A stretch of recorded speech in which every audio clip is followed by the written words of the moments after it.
All right, good morning or good afternoon, depending on which side of the country you're on. My name is Sarah Seeloff. I'm the Executive Director of the Center for Creative Land Recycling, and we are so pleased to be here with you today for our webinar, Opportunity Zones Beyond the Numbers. Can this be a win-win?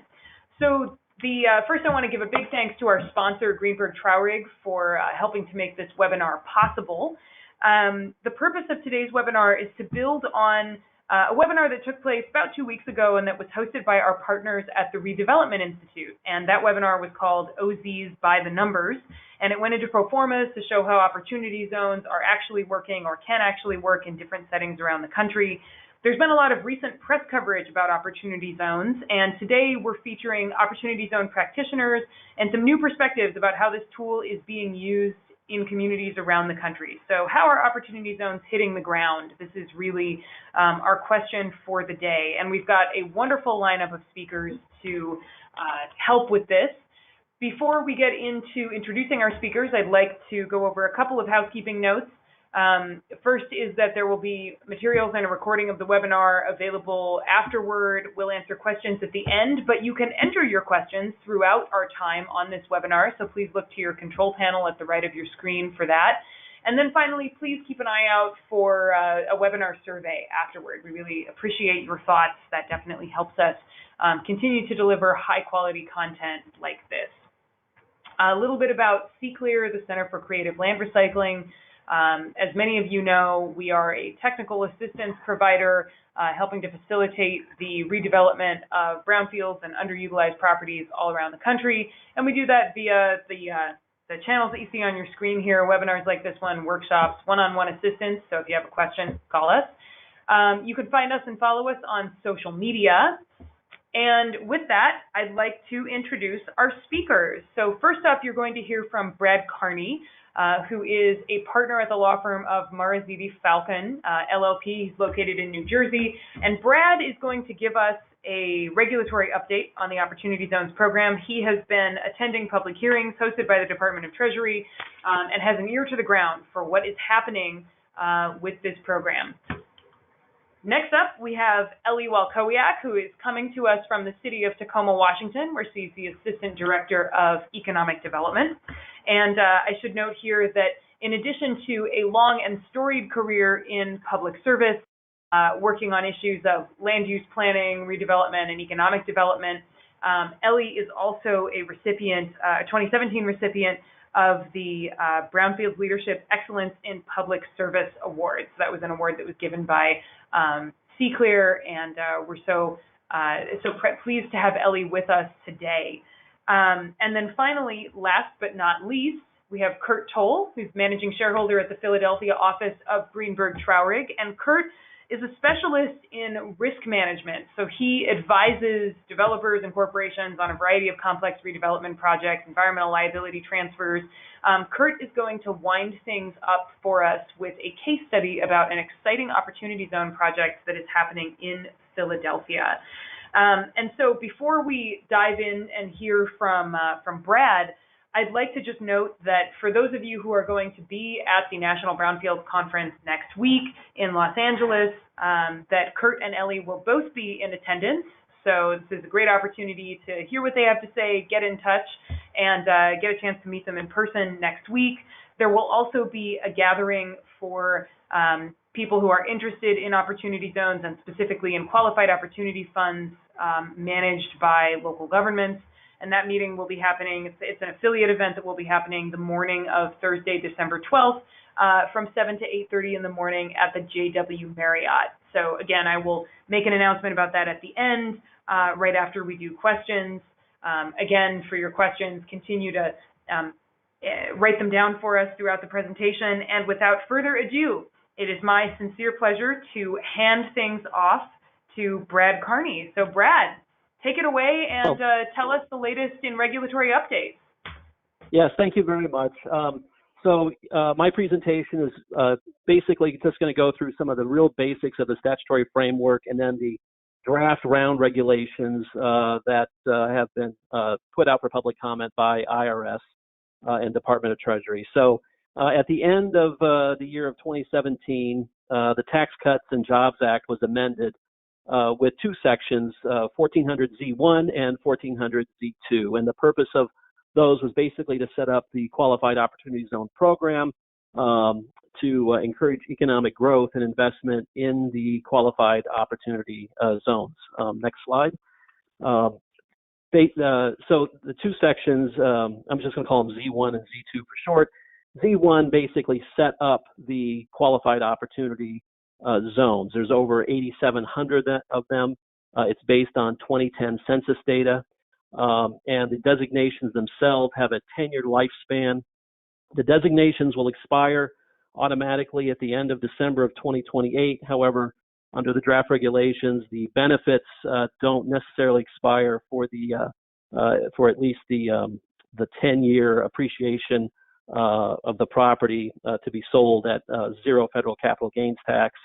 And then Section Z2, which is really the focus of the program, were the statutory framework for the Qualified Opportunity Funds. And the IRS regulations that have been put out in draft form, once they're finalized, hopefully soon, are necessary to provide clarity to the statutory framework. And the purpose of that is to reduce the uncertainty to increase the level of investing into the Qualified Opportunity Zone. So just as a brief overview, the IRS published its first round of proposed regulations in October of last year, 2018. Public comments were due, I believe it was December of 2018. And the public hearing on that was actually held on Valentine's Day of 2019. Thereafter, the IRS issued a second round of proposed regulations where written public comment was due on July 1st, and the public hearing was held on July 9th. Next slide. So the basic tax benefits, and this is set forth in the statute, there's a deferral of the capital gains that are invested in the Qualified Opportunity Fund until December 31st, 2026, or until the investment is sold or exchanged. That would mean that the actual tax to be paid on the capital gain is not due until April 15th of 2027. Of course, the uncertainty there is what would the actual tax rate be in 2027. The two other benefits here: if the investments are held for at least 5 years, you get a step up in your basis of 10%. And if it's held for at least 7 years, the increase in basis is 15%. Right now, in order to hit the 7-year minimum for an increase in basis of 15%, those funds would have to be invested in the fund by the end of this year. And then the biggest tax benefit to this entire program is that the property, the investment, if it's held for at least 10 years, when that property is sold, the appreciation on that property, that appreciation would have zero federal capital gains tax. And in the draft second round regulations, they're proposing a deadline that would have to be done by December 31st, 2047, so that the investment isn't necessarily forced to sell in a down market. Next slide. Definition of a Qualified Opportunity Fund is statutorily defined to be, it's an investment vehicle organized as a corporation or partnership for the purpose of investing in. This is a very statutorily dense, defined statute. So Qualified Opportunity Zone property has a specific definition, which is either a stock, Qualified Opportunity Zone stock, a Qualified Opportunity Zone partnership, or a Qualified Opportunity Zone business property, which we'll see on our next slides. And the focus is really going to be on the business property side of things. I'm not going to focus too much on the stock. I just want to point out here on the partnership, it's acquired after December 31st, 2017. It's at a time that the interest was acquired. The partnership was a Qualified Opportunity Zone business. That Qualified Opportunity Zone business has a specifically defined term. You'll see that on my next slide. And then during substantially all of the Qualified Opportunity Fund holding period, the partnership qualified, of course, as a Qualified Opportunity Zone business. Next slide. On the next slide, you'll see that a Qualified Opportunity Zone business property it's property that's actually acquired by the fund, has to be acquired after December 31st of 2017. These are two key provisions. Either the original use of the property commenced with the fund, or the Qualified Opportunity Fund substantially improves the property. Substantially improves mean during the 30-month period beginning after the date of acquisition, the basis with respect to the property in the hands of the fund exceeds the amount equal to the adjusted basis of the property. In other words, you're going to double the basis of that property within a 30-month period. Original use, however, doesn't have that requirement. That's just if the original use for the fund commences with the property. An example of that would be if the fund acquired an apartment building and it decides to turn that into some sort of commercial use that was not there before. That would be a use that commences with the fund, just as an example of original use. Next slide. Definition of qualified opportunity zone business is on this next slide, which says that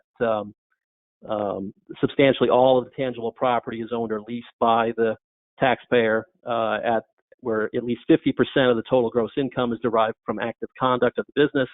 A substantial portion, another defined term, of intangible property is used for the active conduct of the business, and less than 5% of the average aggregate unadjusted basis of the property is attributable to non-qualified financial property. So just jumping to the second round proposed regulations, hopefully they will be issued in final form soon. Before that happens, they go to the White House Council review, which starts a 30-day clock. But some of the key takeaways, next slide, please. Some of the key takeaways of the IRS second round proposed regulations is that these phrases where you see substantially all are defined for holding periods to mean at least 90%, and use is defined to mean at least 70%. It also importantly clarifies original use. Original use is not defined in the statute, but in the draft second round regulations, original use is defined to mean that it is obviously located in a qualified opportunity zone that has not been depreciated or amortized by the taxpayer other than the Qualified Opportunity Fund or business. Or I should say, and it can also include a building or structure that is vacant for at least 5 years prior to being purchased by the Qualified Opportunity Fund. During the public hearings, the 5-year requirement, a lot of public comment on that. So in the final version of that, it's unknown at the moment whether they'll keep that as 5 years or if they'll go with a lesser period of time.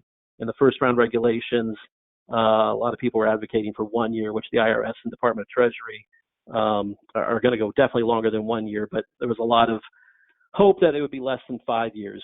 Next slide, please. These second round draft regulations also clarify the treatment of least tangible property. They also discuss the treatment of real property that straddles a qualified opportunity zone. There are several safe harbor provisions. And it also clarifies a reinvestment rule to mean that the Qualified Opportunity Fund has 12 months to reinvest the proceeds of a sale in a Qualified Opportunity Zone property before the proceeds would not be considered Qualified Opportunity Zone property for the 90% asset test. And lastly, my last slide, please. I just want to point out that there is pending legislation now regarding the reporting requirements. And actually, I guess before the pending legislation, the IRS form 8996 is the form to self-certify the fund. And the latest draft version of that was at the end of October, whereby the draft form is requiring the Opportunity Zone Fund to disclose the census tracts of its investments, also the value of its assets, along with the tax ID of the businesses in which they have an interest. Importantly, though, it does not require the exact address of the property or the closing dates on any of the investments. There are 2 Senate bills and 1 bill in the House of Representatives right now pending for reporting requirements.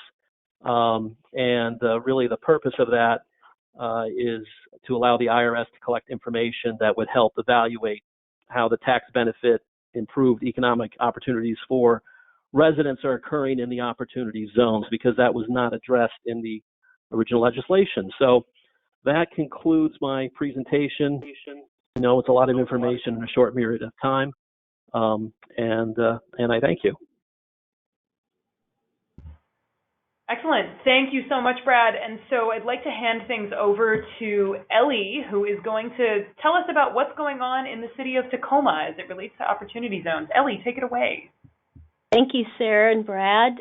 Greetings from the Great Pacific Northwest. It's a sunny day, which is often somewhat unusual this time of year, so that bodes well for us. I would like to share with you a little bit about Tacoma's context, especially from an economic perspective, and then some of our best practices that we've used to help get the word out about what the Opportunity Zone opportunities are here in the city. So Tacoma sits about 34 miles southwest of Seattle. We're in a metropolitan region of about 4 million people, and Tacoma is the second largest city with slightly over 200,000 people. Traditionally, we've been a brownfields community.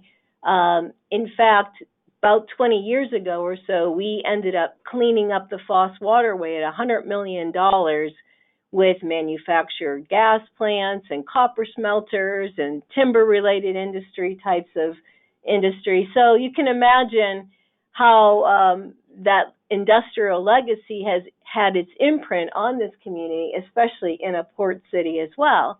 But over time, we have meshed the blue-collar fabric to white-collar industries, and now education and healthcare are some of our leading industries here. Next slide, please. So right now, we are very fortunate to say that after the recession, we worked very, very hard to try to enhance the image of the city through public investment. And right now, the ratio is 5-to-1 private to 1 public. That was reversed about 10 to 15 years ago. And so we're on an upswing right now. So that bodes well for our future. The one thing that we find that's very interesting is we're starting to see more foreign investment come into our city, and some of our largest projects are being funded by Asian capital. So when you're in a growth mode, you have to figure out, is all growth equal? And it truly is not. There are areas of the community that are rather destitute, and we are trying to lift them up. Next slide. In order to do this, though, we have to look at what are the key opportunities that we have in this community. And we're looking at the residential, commercial, and industrial opportunities. We're looking at business development opportunities. We're looking at trying to solve problems that we have through the Opportunity Zone incentive. It isn't that the Opportunity Zone incentive is causing us or leading us down a path first, but we are looking at where do we need to go from a market perspective on our own, and the Opportunity Zone is one of the tools that we use. So what you see on this slide is our ability to be ready, to know where that land is that's ready for development or can get ready. What incentives do we offer? How easy is it to develop in our community? And how else can we enhance not only the real estate investment opportunities, but the business side of the house as well? Next slide. So this next slide really references some of our residential development projects. And what I'm going to do in the next couple of slides is just give you a few ideas of the kinds of investments that we're seeing here. I'm going to spend the bulk of my comments, though, on best practices, and that will take most of the time. On this slide, we have several different residential development projects because the market is telling us that north of here in Seattle, it's so very expensive to live there. It really is double the cost to live there than it is in Tacoma, which is, roughly only 34 miles south. So we are seeing growth, which does accelerate some of our prices, but it's also causing more opportunities here for development locally and more land pressure. Tacoma Town Center is roughly an urban village just south of the University of Washington, Tacoma, but the one I really want to focus on is the Rite Aid development. This is a very interesting project. It is being done by a nonprofit called Forterra, formerly the Cascade Land Conservancy, which is also very heavily into preservations of farms and forests and other environmental issues. They are working on acquiring a site. Well, they actually acquired the site recently and putting it into workforce and affordable housing. But yet they don't know exactly what the final mix will be. And in the beginning of next year, they will actually be doing a community engagement outreach to find out what mix should that be. But the most interesting part about it is not only is a nonprofit taking this role on, is one of the investors that I met several months ago was not predisposed to just getting a return on investment. This family wanted to do something that was socially responsible, and I was so delighted to meet them. They love this city, and they wanted to do something that would make a difference. And so here they are investing in this project without having all the final details to it, but the faith that they have that this will help in this very poor area called the Hilltop, which is now going to be changed by new infrastructure of the extension of a light rail system. So there are people out there in the nonprofit world and the profit world that are socially responsible and really want to do something special. Next slide. This next slide discusses some of the other experiences that we've had. So we were looking for projects that were smaller in scale. Traction Space sits across the street from City Hall, where I am speaking to you from. It's a 3-story building, and the gentleman, before the regulations were all nicely tied up in a neat bow, just purchased this building and is renovating it for co-working space. Now, it's roughly in the $2 to $3 million price range for this project, but yet it will serve a valuable function for businesses that want to get started here and help the entrepreneurial climate. Once again, fulfilling a market need. The Idea Center itself is really an idea from Tacoma Public Schools, and they have the opportunity to take this burgeoning IT cluster that we are developing here and intersecting that with art and readying students for new jobs once they graduate from high school or go towards college degrees and keep that network strong. So there is a company out there that is looking for projects related solely to education, and this is one idea that we shared with them. Whether it will go somewhere, we don't know yet, but wanted to let you know that there are opportunity zones that are very specialized and do look for specific things like education. Next slide. This third slide relates to pretty much entrepreneurship. All of the companies on here are IT related. IT is one of our new clusters, and Namatet is a very interesting example. This is a company that is being formed or has been formed by a professor from the University of Washington, Tacoma, that came to the city and asked, what problems do you have that I might be able to help solve? Well, he got introduced to the fire chief, and the fire chief said, look, when our people are in these buildings fighting fires, we really don't know physically where they are. And secondly, we don't know what the impact of the toxic fumes are on them and such. So the professor developed a sensor system that can be used when firefighters are in these different burning buildings and such, can be used for industrial technologies and others to help life-saving technology. And so this has an approximately $58 billion market impact when all is said and done. If you think of all the fire departments that could possibly use this or industrial modes that could use it, it's pretty amazing. And here it is, just by the ability to wanting to solve a local problem. He's actually being looked at for an opportunity zone investment from a company that strictly invests only in business technology, and that's coming through Opportunity Zone as well. Next slide. These next two slides really are going to focus on best practices, and they relate to fundamentally that you must have a solid economic development program. Opportunity Zone can help you, but without having that, fundamentally, you're not really going to be successful. So the first thing I want to mention is having an understanding of a community's core values. What is really important to your leadership, whether it's political or business related, And for us, it revolves around resilience. We want to make sure the investments that we make, especially in an earthquake-prone zone, are something that will last the test of time, that will be sustainable. We want to have inclusion.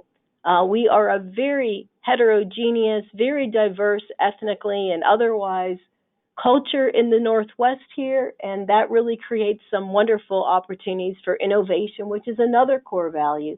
And finally, looking at equity. For years, certain people have been disenfranchised, and we are very dedicated to making sure that people do have opportunities that may never have had that in the past.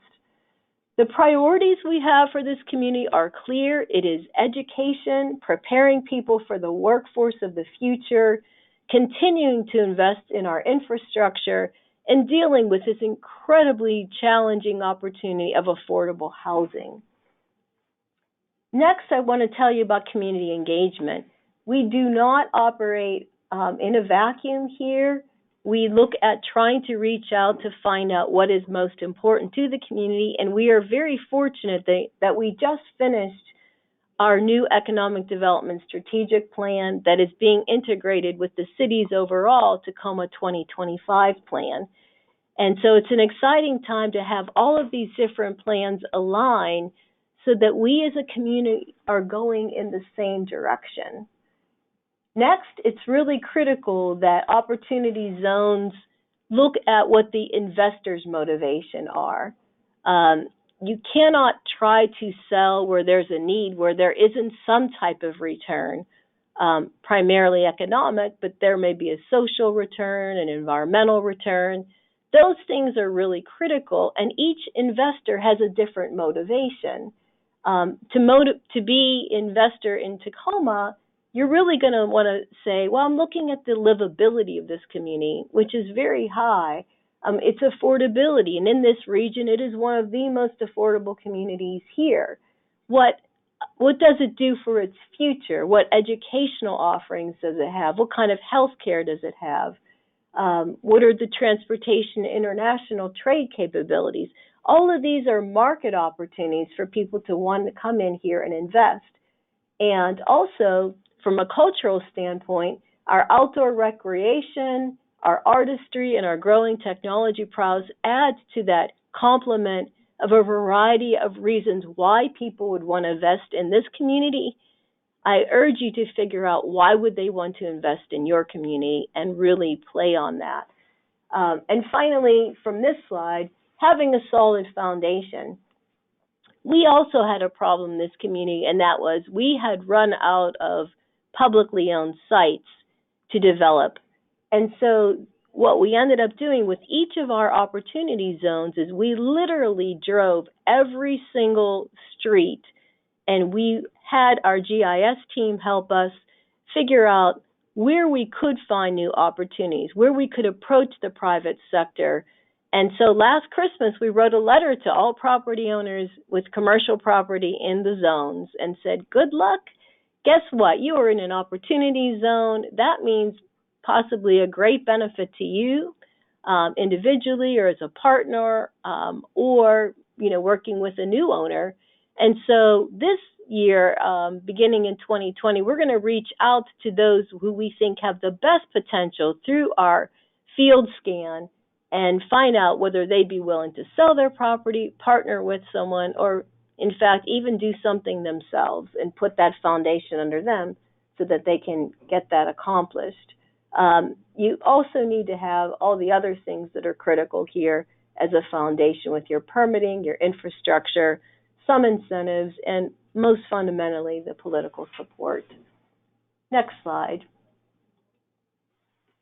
A lot of people have been talking about how do you market what you have. Well, the most important thing is to do a prospectus. And so I've given you our website here on makeittacoma.com. We actually didn't do what other communities did who first put prospectuses together. They developed about 80-page prospectuses and has a lot of data in it. We felt that was too cumbersome and that people wanted to look at something much more streamlined. And so we are offering ours as an example that you may use. Want you to know that we did not hire a consultant. I wrote the prospectus and had an intern do the graphics in PowerPoint. So it's not expensive. You don't have to hire somebody else to do it. You just have to understand what your assets are and what your other opportunities are in your community, and clearly demonstrate that through the prospectus. We also have a quarterly newsletter that we send out, and occasionally we'll highlight different projects that relate to opportunity zones. And then these various unique partnerships that we offer here, those go without saying in the economic development world. I would urge you to look at the Accelerator for America website. That group has numerous prospectuses, and you may find others that you like that suit your needs.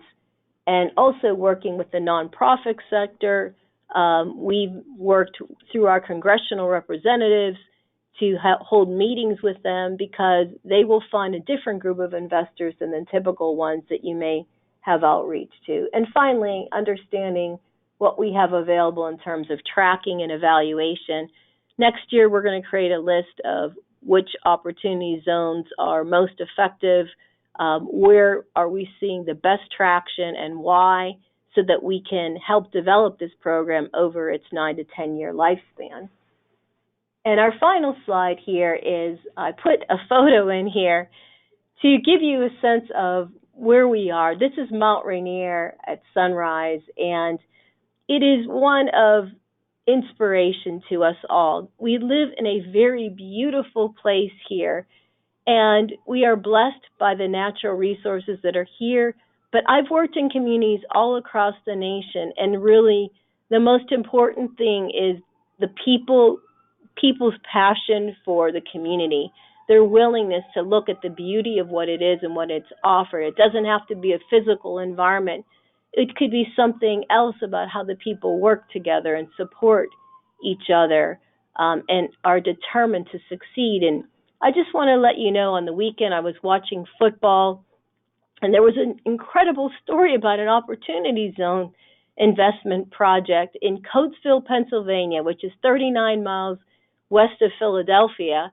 And Derek Morgan, who used to play for the Tennessee Titans, actually is spearheading a $200 million fund that I'd never heard of before.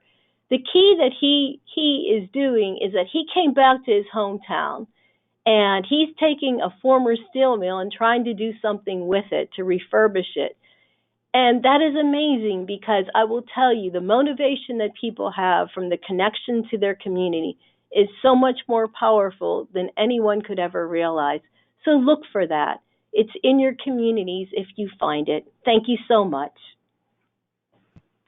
Thank you so much, Elly, and we'll have contact information displayed at the end as well. I really appreciate your perspective from the local government level, and the reference to Pennsylvania is apt and provides a wonderful transition to Curt, who is going to round things off for us here with a case study. And I really like the title that you've that you've given to your presentation, Curt, because I think in the conversations that I've been part of, a lot of brownfield practitioners are wondering, how can we use opportunity zones as a vehicle to bring attention and investment to brownfield sites? And so without further ado, I'm going to hand it off to you, and tell us about this case study, please. Thank you, Sarah. I appreciate that. As Sarah said, my name is Curt Toll. I'm coming to you from downtown Philadelphia today, where it is gloomy and snowing. By way of background, Elly, I'm very familiar with the Coatesville site. Actually, it's about 40 miles outside of Philadelphia, and that was a former steel mill. And it'll actually be quite indicative of the case study we're going to talk about today. So I'm going to preface this as I get to my first slide with the fact that I am not a tax or corporate lawyer. So I'm giving you the kind of environmental lawyer's perspective on how these opportunity zones have been or are being employed, and where the pressure points and sensitivities are vis-a-vis individual developers that look to invest in and develop, frankly, large-scale opportunity zone projects. And we've seen a number of them here. So let's start with the next slide, please. The question really is whether opportunity zones and brownfields are fundamentally a good marriage. The goals of traditional brownfield programs and the opportunity zone program are very closely aligned and very synergistic. The idea of taking blighted property and putting it to productive reuse, many of these sites of which are urban infill, underutilized sites that relieves pressure from the typical suburban sprawl and the pressure to constantly develop only greenfield sites while infill sites remain underutilized. Most developers that have looked, though, at these opportunity zone projects have expressed the concern relating to whether really assessment and remediation activity as an absolute certainty will constitute a true investment in a qualified opportunity zone business property. Generally speaking, and again, I preface this with the fact that this is coming from the environmental lawyer, not the tax lawyer. The tax incentives for these programs only apply to brownfield and assessment and cleanup if they're the original use of the property or a substantial improvement to it. And generally speaking, the concept of substantial improvement relates to whether the qualified opportunity zone fund truly spends at least as much on assessment and cleanup as it did to purchase or acquire the property. And in the vast majority of brownfield sites, that should be true. But where does this kind of uncertainty, where does this problem stem from? Well, let's look at the next slide. On December 18th of 2018, the EPA, in the first round of comments on the Opportunity Zone regulations, Patricia Overmeyer, who's at the Office of Brownfields and Land Revitalization, I know Patricia, she will almost certainly be at the Brownfield Conference next week. She wrote a letter to the IRS with three particular recommendations. There's actually a couple of more, but these are the three that are most relevant at this time for this issue. First, the EPA wanted to make sure that the cleanup of vacant and underutilized property would constitute an original use for purposes of the program, that brownfield investments themselves would count towards substantial improvement, and they sought to allow for a stacking of opportunity fund investments to expand that 30-month window for things like delayed governmental approvals for remediation and redevelopment, because you can never tell on many of these programs when you're really going to get your NFA or when you're going to get your remedial action plan approved, and it doesn't fit neatly within this 30-month box. The IRS has not responded and is still considering these EPA comments, although most developers that I've dealt with really believe that this is the intent of the program. It's just not really codified yet in a regulatory or legal structure. So this uncertainty kind of remains as an overlay to the Opportunity Zone program. So far, I don't think it's had a huge impact, but it does exist on a day-to-day basis until this is resolved and rectified. So let's take a look at how this actually works in practice on a particular site at our case study.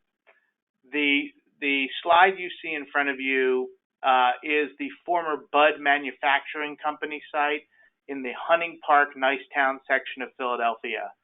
It is this is an area that is right on the edge, for those of you who have been to Philadelphia, right on the edge of North Philadelphia, about a mile and a half or so, a mile from Temple University.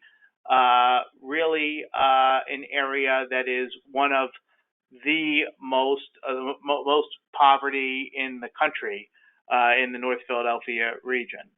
And this bud site consists of almost 1,000,009 square feet across a full 25 acres. As you can see, it is completely developed around the site, and was sold at an auction in March of 2019, literally 1,000,009 square feet for a little over $6 million.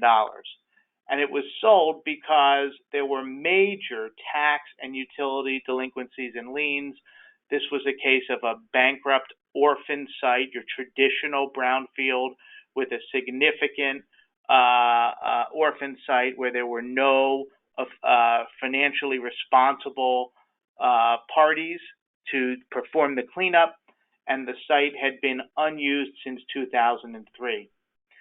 So it had been a metal fabrication and auto part manufacturing site dating back to the 1920s, and uniquely, the primary contaminants here consisted of fairly high levels of PCBs actually in the concrete floors and walls of the buildings that had contaminated from years and years of use. Actually had contaminated the concrete floors and walls of the structures themselves. There were also a number of underground and large above ground tanks, several of which had not been closed out. There is a significant amount of petroleum and solvent contamination, and most importantly, that contamination had been migrating into the sewer systems and other things for years, based upon the former manufacturing uses. The vision for the site from our client was for a mixed-use redevelopment, including what's really the kind of cool use you see today, this creative office and media-related uses, everything from film type production, and Philadelphia has a burgeoning film production business, and kind of co-working type spaces, and more kind of creative office spaces. Very similar to what you would have, say, in Brooklyn, in kind of Chelsea Market as well. So let's go to the next slide. So how do you redevelop a site like this, and how does it fit within the Opportunity Zone program? Well, the biggest thing that you have to pay attention to is, I mean, you can see it in the picture, you have to redevelop this site in phases.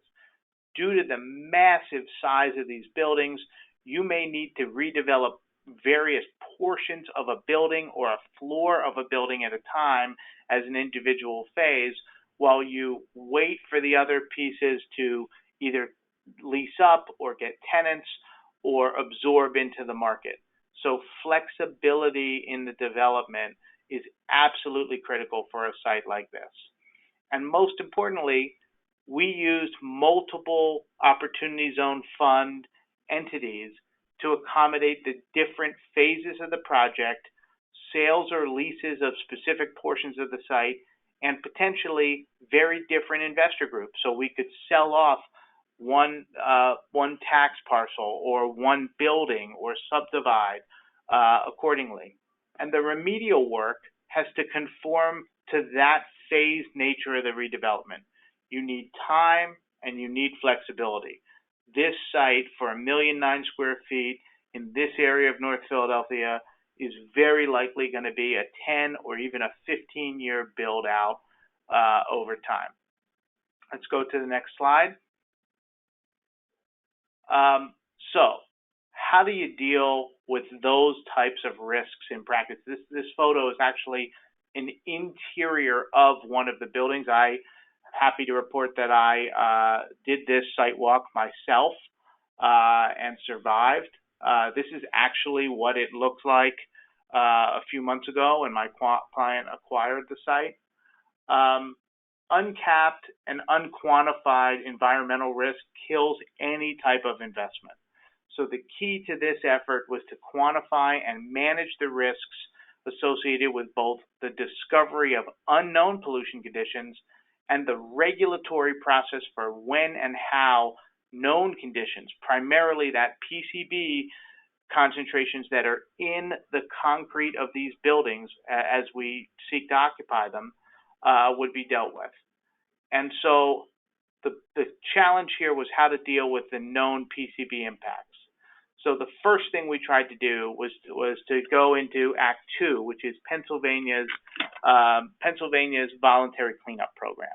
And we thought this was a perfect site for Act 2 because it would allow us the flexibility to manage the TSCA issues under the Pennsylvania program, under what we call a one cleanup memo that Pennsylvania had executed with the EPA. And while in practice, this is a perfect example of why sometimes things that should be, that are written down as legal gospel often are not the case.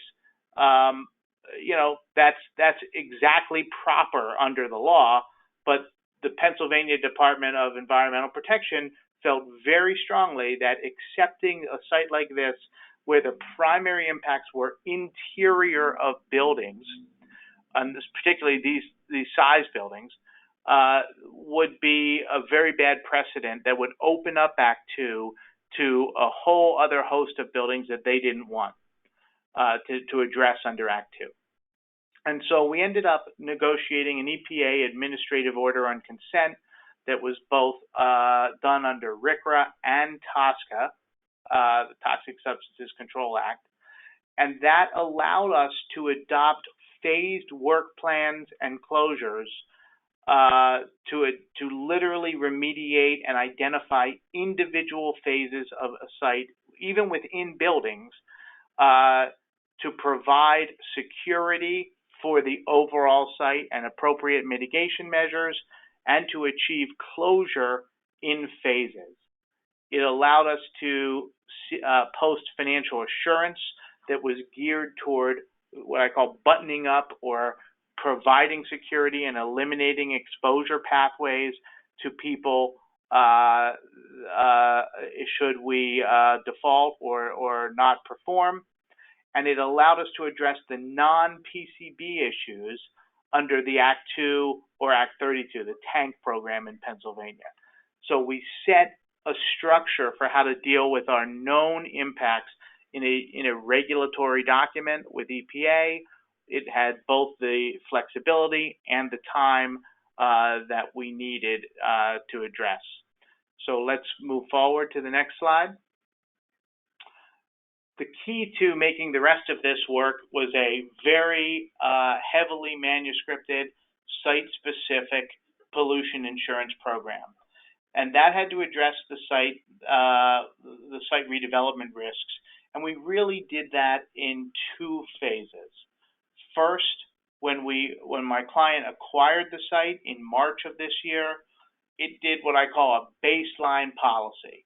Remember that the client acquired the site at an auction, so it had a very limited time to close on the title of the property, or at least the bulk of the property. And so as a result, it placed a baseline small $10 million insurance program that was focused on covering its risks for third-party bodily injury and property damage claims, and most importantly, off-site cleanup obligations. Impacts to the rivers in Philadelphia, impacts through the sewers. That was able to be done without covering on-site cleanup, and it allowed our client to take title to certain of the property right away. It did not take title to all of the property, particularly the property that had none of the PCB work incepted or begun in March.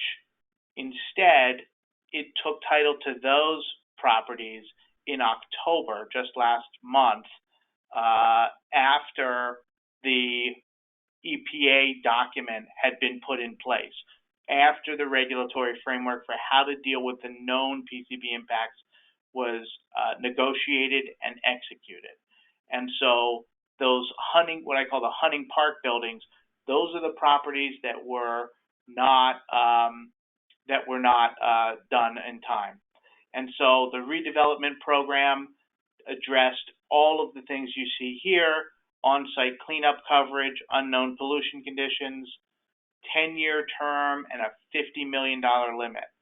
And most importantly, it gave us the right to name investors, lenders, tenants, and prospective purchasers onto that program to give them the security that their equity in this type of project and their investment and financing would be secured.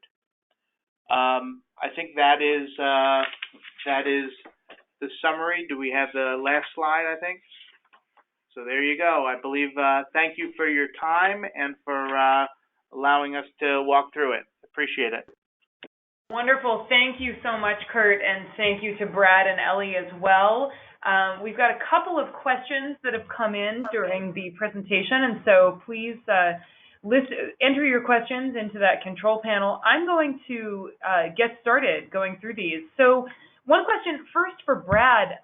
We've heard so many interesting reports from Curt and from Elly about the work that's going on the ground level with opportunity zones. But Brad, as you pointed out, this is a very time-limited program. And so what is the likelihood of the opportunity zone program being extended? I mean, it really seems like it was upon us without any warning and that everybody was scrambling from day one. And time has been a ticking. So what do you think is what are we seeing in terms of the likelihood of an extension? Yeah, that's a great question. So, and it always seems to be in terms of the tax benefit part of the program, which is, so for example, in the second round draft regulations from IRS, even though all the opportunity zones themselves expire at the end of 2028, they are allowing, so long as the property is acquired by the fund, obviously before the zone expires, the fund can hold that property for a period of 10 years. And right now, the draft regulations have that going out all the way to 2047. So that is one example of an extension of the deadline. During the public hearing that was held on July 9th in Lanham, Maryland, there were a lot of comments, too, that were addressing, well, what about the fact that the step up in basis, for example, to get the full 15%, under the statutory framework, those investments have to be made by the end of this year. Can IRS be as flexible as they were with the 10-year, zero federal capital gains tax on the appreciation of property with respect to the step up in basis? And the jury is a little bit out on that. There was a member from the Department of Treasury on the panel that was looking into that. I'm very anxious to see what these final regulations will have to say. Great. Thank you very much, Brad. Elly, switching gears a little bit, a question for you about how much of your time or that of your staff is dedicated to opportunity zone specific activities, and what exactly might you be doing when you are working on opportunity zones? Are you offering and informing others about the incentives, connecting to investors and potential partners? If you could lift the lid on the inner workings of your department and how you are promoting opportunity zones in Tacoma, people would be interested to know. Great. Thank you, Sarah. I am the Opportunity Zone program. And so I wish that I had staff. We have a small group of people that are in the economic development, real estate, and entrepreneurship area. They know about things, but they'll field those questions through me and to me, and realize that only part of my time is spent on this, so I don't have a lot of time to put into it. But what we do find is by having the prospectus, by having our Make It Tacoma website, by having a newsletter, people in the city organization know that I'm the person that people can talk to about it. So that's good to just get the word out as to who they can talk to. So you're kind of having more people help you rather than just your own staff. And then other economic development organizations know that as well. But in terms of some of the things that we've done for people, there have been countless times where there are developers that want to do projects here, and they are talking to investors because they're avidly seeking out who could possibly put money in, whether they're opportunity zone investors or otherwise. And we will often get on the phone with them, and we will answer the investor questions about the market, about the site, about permitting, about anything that they possibly could want to know, because what we're trying to do is give them a level of confidence. There are times we provide data through our GIS group or just data that we have on the demographics of a site. We collect data on the apartment vacancy and what the rates are that people are paying. So the data is helpful as well. We're there for people, and sometimes it's referrals. It's just a whole variety of things. We don't spend a lot of time on it because we have other people out there, just through word of mouth, helping to field those inquiries and send them our way. Great. Thank you very much, Elly. And one more follow-up question for you from Patricia in Warren County, New York. How much time did it take to develop your prospectus in-house?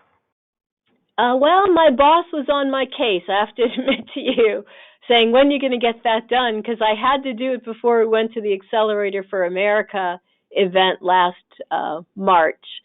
And anyway, I think once I got an outline, I love to write, so it probably took me about 3 days of, not nonstop, but hunkering down and writing it. And probably just, it was less than a week. But realized that I already had a lot of the data at my fingertips, and we had photos, and we had maps, and so I think if you do a division of labor and you break it up according to the different tracks and such, and collectively you could get it done easily in a week. Okay, excellent. Thank you, Elly. And Curt, turning to you, I wanted to first ask about any experiences you might have had with the City of Philadelphia that would be useful for our listeners. You highlighted a couple of times the importance of flexibility in this project, and you talked about how that entered into the equation with the regulators. You're kind of coming from the other side of the equation that Elly's in, and so I'm wondering if you could talk a little bit about any experiences you might have had with the City of Philadelphia, anything that they did that you thought was particularly helpful for the project or are doing, and then we have a follow-up question for you about regulations, but I'll let you deal with that one first. Sure. Very quickly, the City of Philadelphia was a big part of this because prior to taking title to the site, my client negotiated settlements of all of the various tax liens on the property with the city, and the city was extremely cooperative because this site's been an eyesore for years and was not, there was no other financially responsible party. So we literally were able to both clean up and enter into a pretty comprehensive settlement agreement with the city for all of the various tax issues and many of the utility issues, particularly things like water that is also operated by the city. So they were a great partner in making this happen and were very instrumental in working with us in that regard. Great. Thank you so much, Curt. And you mentioned, I'm going back a slide here, you talked about the insurance program that underlays the Bud site, and I was wondering if you could talk a little bit about your point number 2 on this slide, the redevelopment program. You mentioned that key to this insurance coverage was the ability to name others as covered, and I'm wondering, is that unusual? Can you give us a few more details on that? No, it's actually the fundamental point of a redevelopment manuscripted policy. The reason that the limit is so large and the term is so long is because the client has the ability to name not just their equity partners and investors, but their lenders and tenants, and share some of that limit on a negotiated basis with tenants and others that would relocate at the site, including prospective purchasers. So in October, when we did the redevelopment program, we specifically named some new equity partners that came into the deal and provided financing for that last acquisition on the program. And it's really increasingly common and conventional to be able to provide a pretty broad-based insurance wrap that names investors, lenders, and tenants on the program. And that was a very key component of this site. Great. Thank you, Curt. And I know that you are a wizard with environmental insurance. For those who might be less familiar with it, can you briefly explain what a manuscripted policy is? Yes. I'm sorry. Good question. So when you buy traditional insurance, when you buy your general liability program, when you buy your property program or your auto, you get it's called a filed form. It's been filed with a state, one or more state insurance commissioners, and approved as an what's called admitted paper. This type of insurance is is a specialty lines product that is manuscripted so that the credit of the insurer, it's written, you write your own endorsements and your own insurance program around a specific transaction.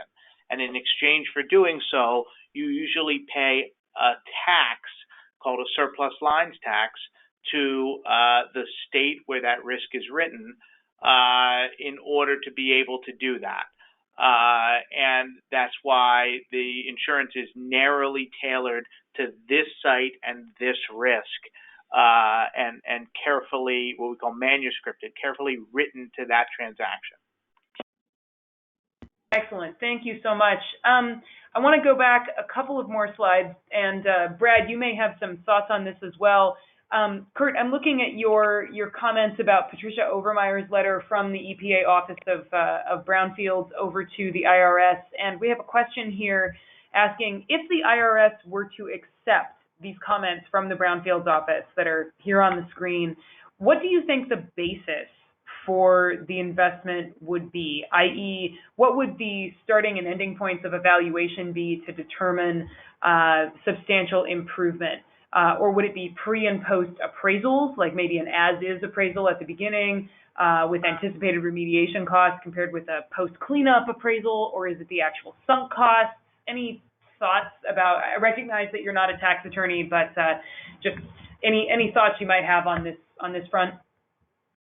I think the issue here, and Brad, you may want to weigh in more specifically, I think the issue here is how to capture within the benefit, right, all of the funds that you spend on assessment and remediation, and build that into count toward your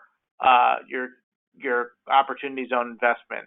But Brad, you may want to weigh in with more specifics on exactly how that would be implemented. Yeah, actually, Curt, I like that answer. I just wanted to back up on the comment letter regarding original use. There was a Department of Treasury ruling prior to Patricia's letter, which held that original use will never basically include land, because brownfield, is traditionally thought of as soil remediation, groundwater cleanup type activities. Curt, your example is very interesting because you were talking about PCBs within the structure itself. Yep. And substantial improvement is usually thought of being vertical. So, but I like your answer, especially in the interest of time. Okay, excellent. Thank you. And we'll keep going for a couple of more minutes. If please keep questions coming. I'd like to go a little bit broader and throw this out to all of you. I think you've each had some really interesting things to offer about the relationship between brownfields and opportunity zones. And so, I think, Curt, you've hinted at this with some of your comments about the city of Philadelphia. Elly, you probably have more that you can say here. But how are cities leveraging their brownfield programs to support redevelopment activities in opportunity zones? I mean, Elly, you mentioned, for example, that you had property inventories. That's a common thing that we see crop up in brownfields programs, but that obviously has some use in the opportunity zone world. Curt, you mentioned that the city was willing to negotiate on some of the tax liens. I imagine that this is something they might also do in other brownfield projects, but perhaps there's a little bit of extra energy or urgency behind it when they're dealing with an opportunity zone project. So just wondering if you could comment on this issue of how brownfield infrastructure, if you will, within local governments can be leveraged to help support opportunity zone redevelopment. So Sarah, I'll go. It used to be where we looked at a site as a brownfield first and then a possibility later. And anymore, in the 12 years I've worked here in Tacoma, I have seen that it's really the market that's driving the need. And so, for several of the sites, including Town Center, we worked with EPA to characterize that site long before the investor actually purchased it, and then, or the developer purchased it. And sure, there's some contamination there that they deal with. It's not huge like a steel mill, but we look at the market opportunity first and we drive home that, and then we'll bring in the rest of our friends from the Department of Ecology and others as necessary to address the other issues. So we don't hold out brownfields program front end. We hold out market opportunity, and that's where you can make money. Yeah, and I'll second that. I think that it's not unusual for a site like the Bud site or others for a city to negotiate particularly liens in the context of redeveloping a brownfield, because many of these sites are so underutilized and have a history of really being orphaned from a cleanup or responsible party perspective. Okay, great. Thank you to both of you. I think there's some of the lessons that I think we can take from this discussion are that creativity is obviously really important to making these projects go, and that there's a lot to learn from how different jurisdictions around the country are approaching their own opportunity zones and trying to attract investment. So thank you again. Great. Well, we're coming up on about 12:10 here on the West Coast.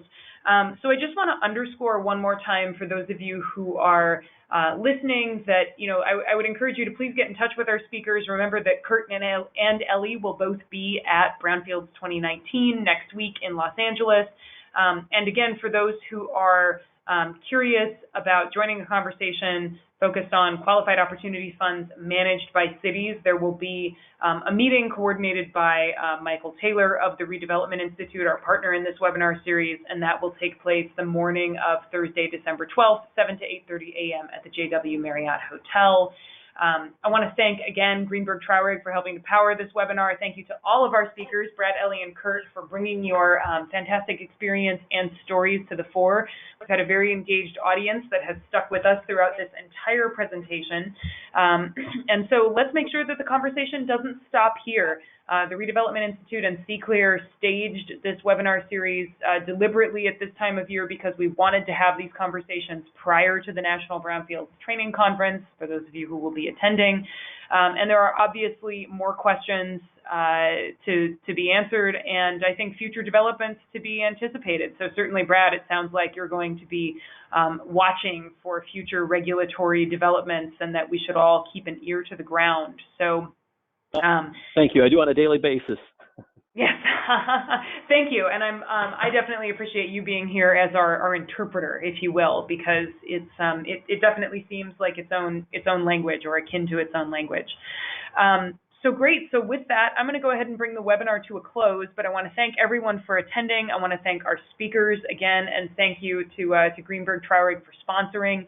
And we look forward to hopefully seeing a good number of you next week at the Brownfields Conference. And keep an eye out in your email box. We will be sending the slides as well as a survey to get your feedback on this webinar today. So thank you again, and have a wonderful afternoon.